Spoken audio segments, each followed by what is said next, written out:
Okay, now that we understand our objectives and defining the objectives and goal setting, now we need to look at the commercial landscape. Why is this important? Because there are four key ingredients in the commercial landscape that you have to be aware of if you're going to be successful. We are going to turn you into a problem solving machine.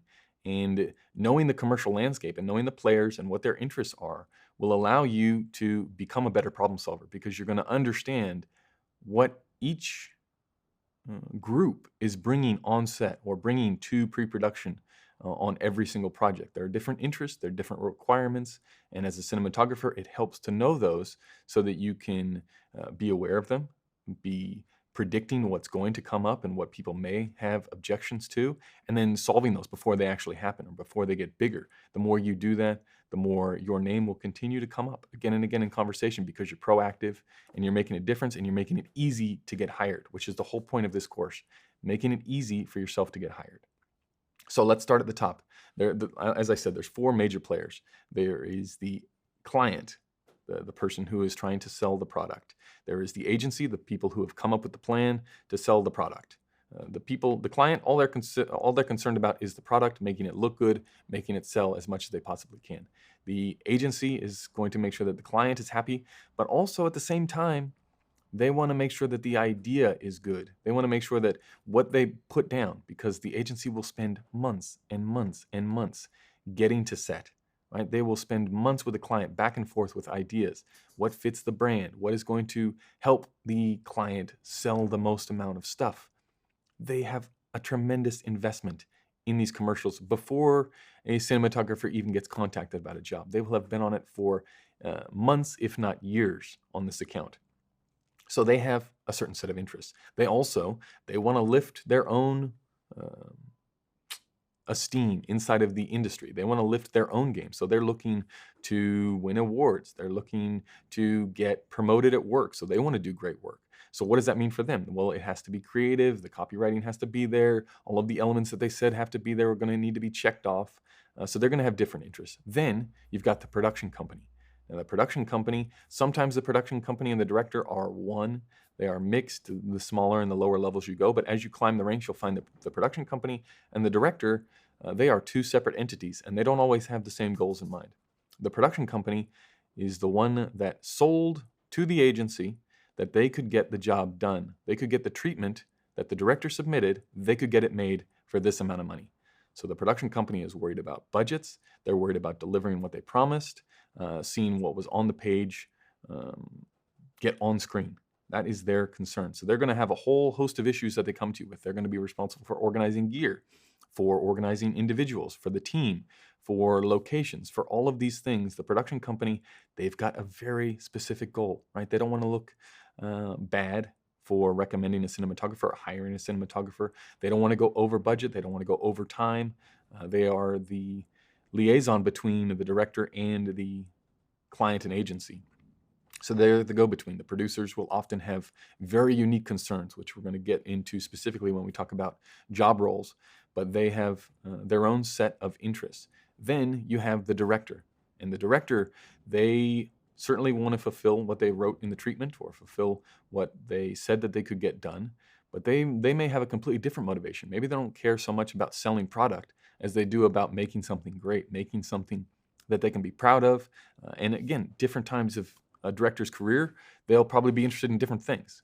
They'll probably, at the very early stages of a director's career, they're looking to get something they can be proud of so that they can use it to get more work. So they might go against the client's wishes or against the agency's wishes to try and create something a little bit more different, a little bit more unique. So you have to be aware of everyone inside of this game. Those are the four different groups that are really the most important to take stock of when we're talking about the commercial landscape, because the commercial world is this giant industry that it just keeps continually turning. And as a cinematographer, we are just one very small cog on this enormous wheel.